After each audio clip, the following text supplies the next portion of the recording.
там в Сан-Франциско так само.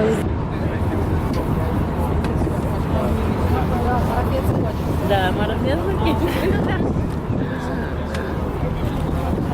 Спину вже чешується. О, я ще буду рада, що я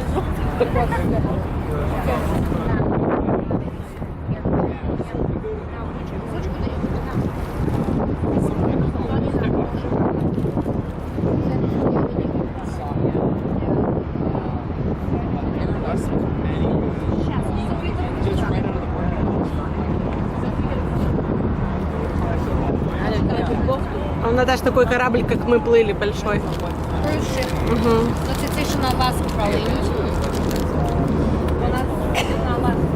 All right, folks, how we all doing today?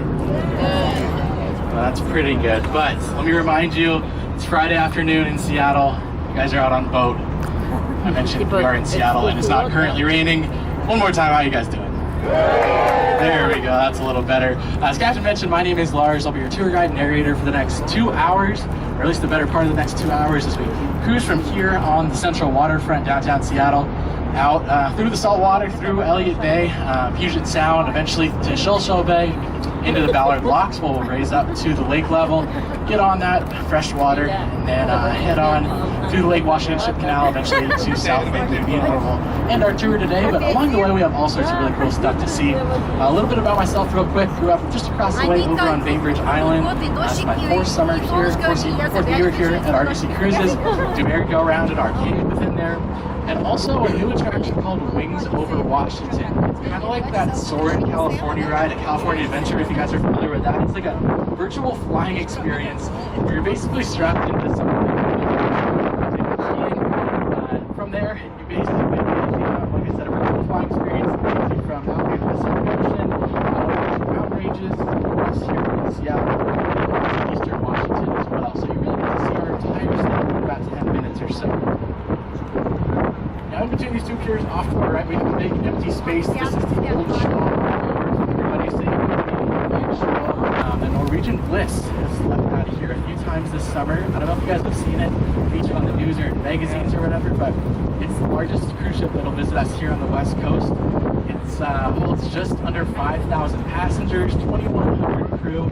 And my favorite part about it is on the very top deck, there's actually a go-kart track that takes up about 10% of the deck. This is absolutely enormous.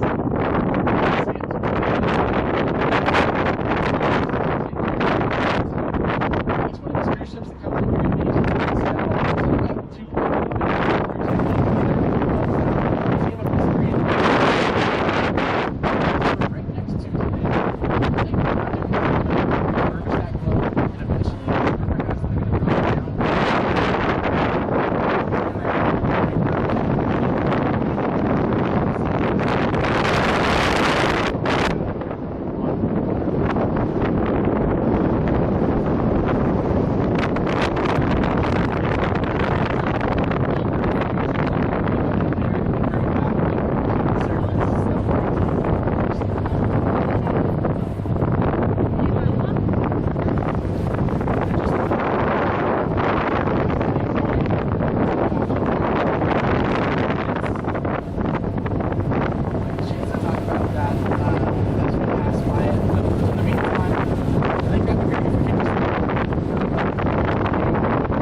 This is pretty awesome. We don't always get to see Mount Rainier here in Seattle.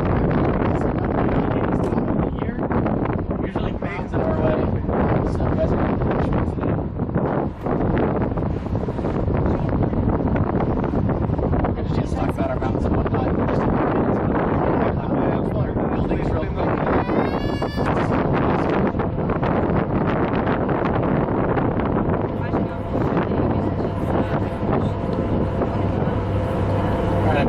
I mentioned the Magnolia name a few minutes ago. Magnolia is now off to our right. It will be off to our right in 40 minutes or so.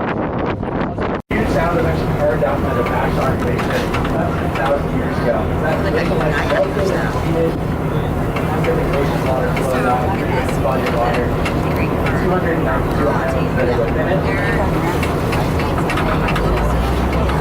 Really good size. On average, this is the first spot in Seattle. In fact, there's about 1,100 slips Такая in лодка, here, он знает. 300 of which are designated for liveaboard vessels. The Садятся next там. hour or so, we're going to see 3 different ways that people live out on the На water. лыжах The тоже area, так. first of which is on one of these liveaboards. Basically, this is their home. They'll be able to conveniently untie and take their house up to the San Juan Islands for the weekend if they'd like to. Spend a couple weeks up there and then bring it right back down here to the Central Sound. Some nice amenities within that marina.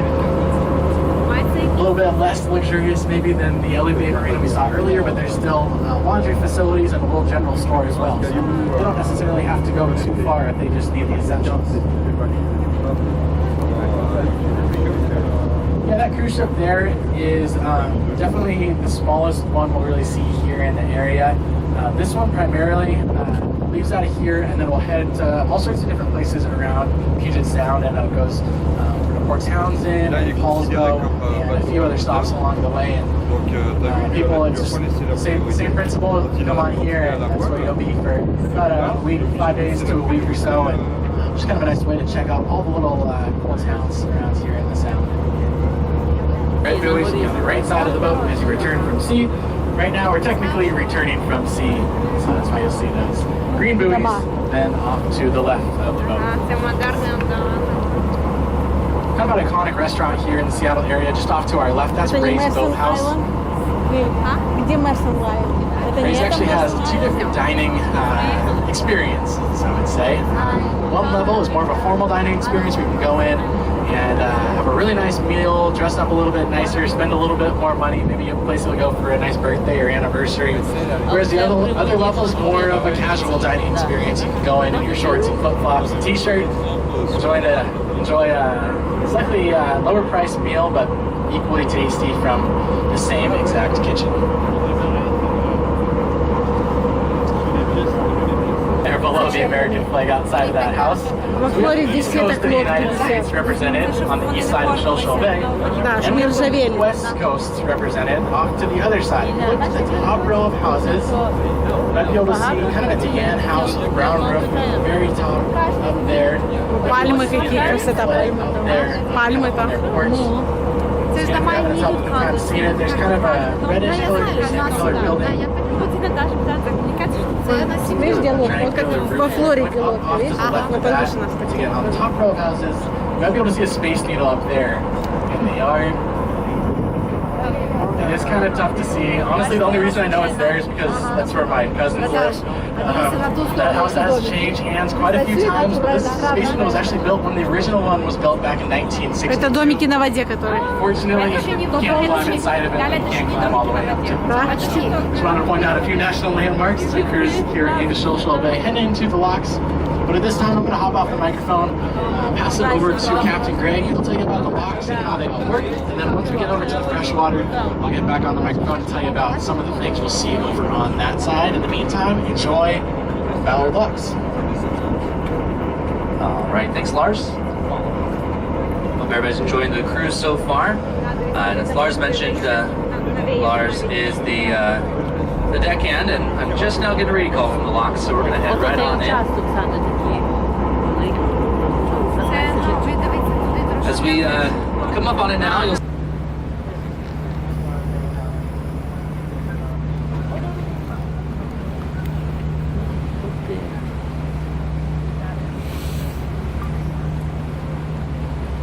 Это то, что Лиля говорила, да, сейчас переходит как бы.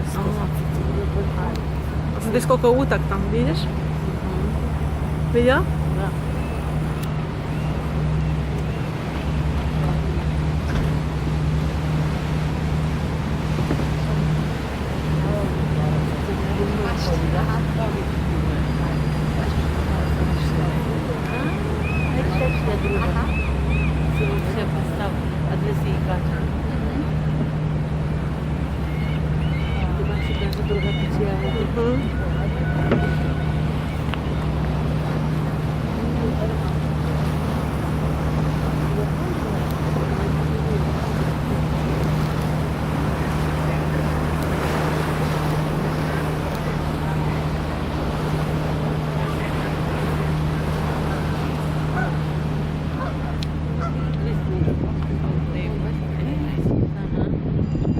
Идут прямо под эти, под лодку, да?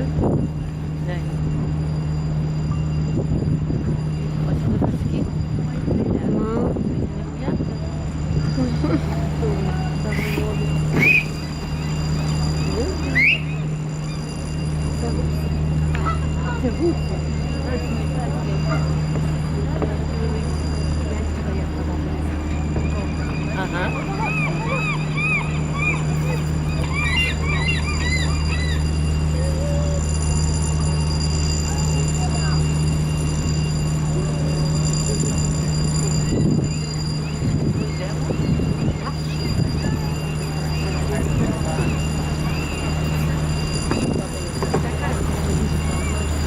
Нет, тут ширше, а дальше лучше. Нет? А может, да.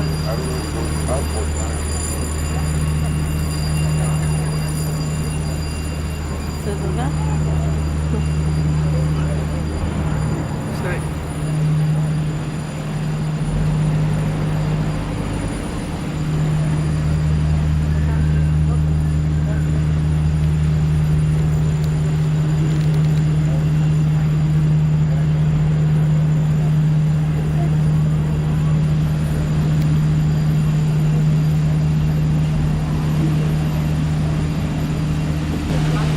Да.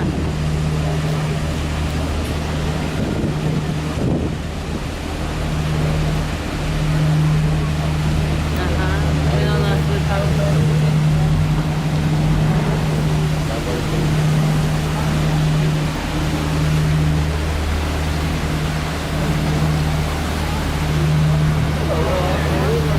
Тань, возьми, нажми на красный, поснимай, что...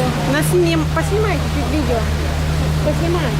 Видео. Нажимала красный? Нажал?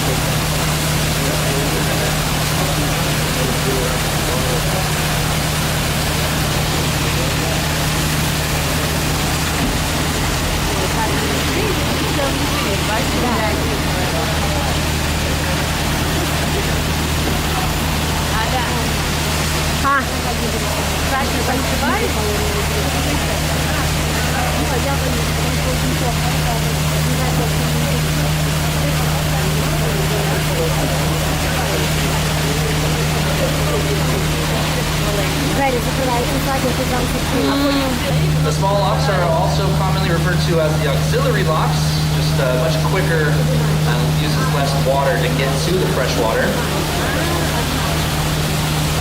Now how the locks work exactly, well, it's kind of like your bathtub at home.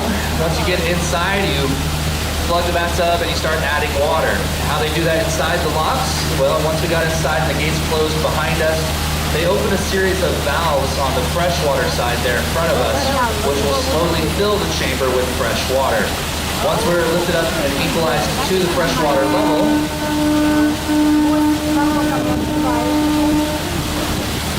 then they'll open the gates and let us cruise on out. Now, if we were going the opposite direction, today we would have come in the locks, closed the gates behind us, then they would have opened a series of valves on the saltwater side behind us, which would then allow the chamber to slowly drain, which would then lower us down to the saltwater level. Now, folks, I did talk about the Burlington Northern Bridge, which is now behind us. There is currently a train going over it now, so there you go. You may have heard a horn a minute ago. That was the western tug that was in the large locks. They're leaving the large locks, and there's some boaters in their way. So blowing 5 on their horn means get out of the way. Please, of course, nicely.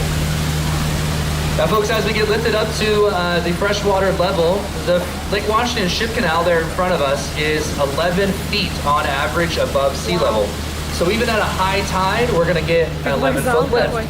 At an extreme low tide, we can get upwards of a 20-foot lift. So the locks getting lifted up can vary depending on the tidal exchange out in the saltwater behind us.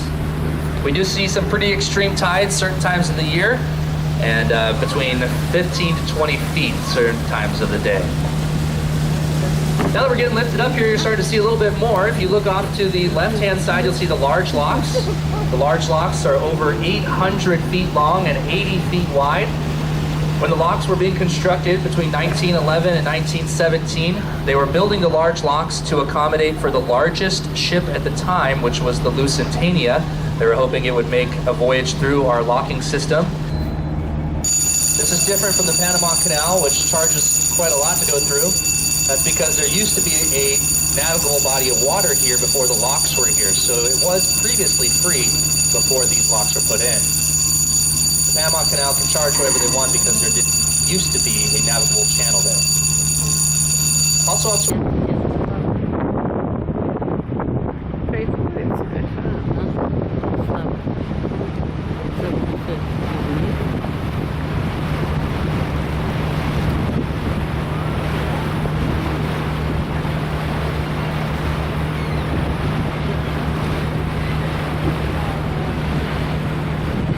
Все новые дома там построены, квартиры.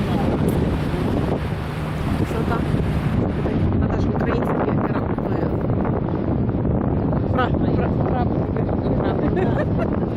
Ну, я прикалываюсь. Тоже гаражи для лодок.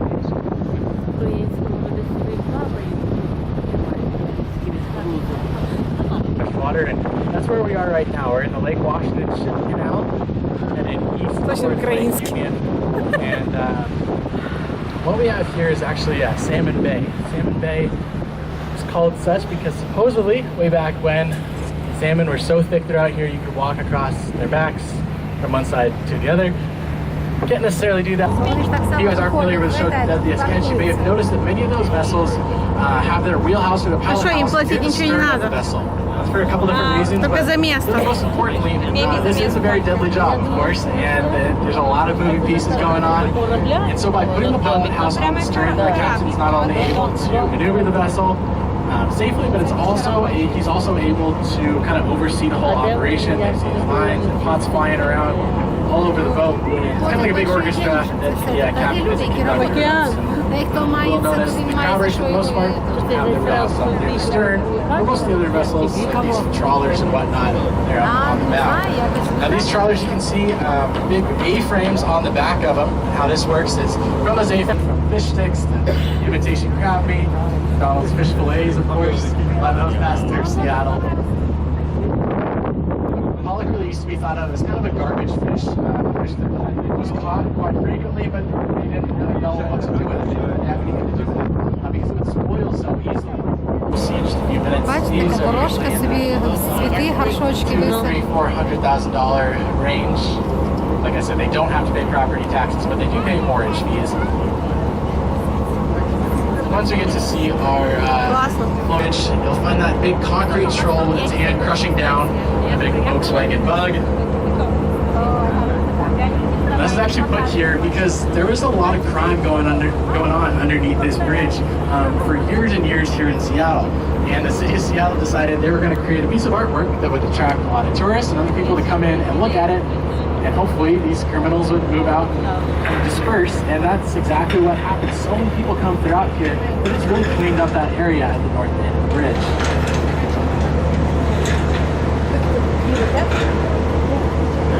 I call it the George Washington Memorial Bridge, but nobody around here really calls it that, or if they do have motors, they're not very functional. These floating homes are also connected to the city's electrical system, and sewage and whatnot. And like I said, they do pay property taxes. Most of these homes cost above $1 million, $2, $3, even $4 million.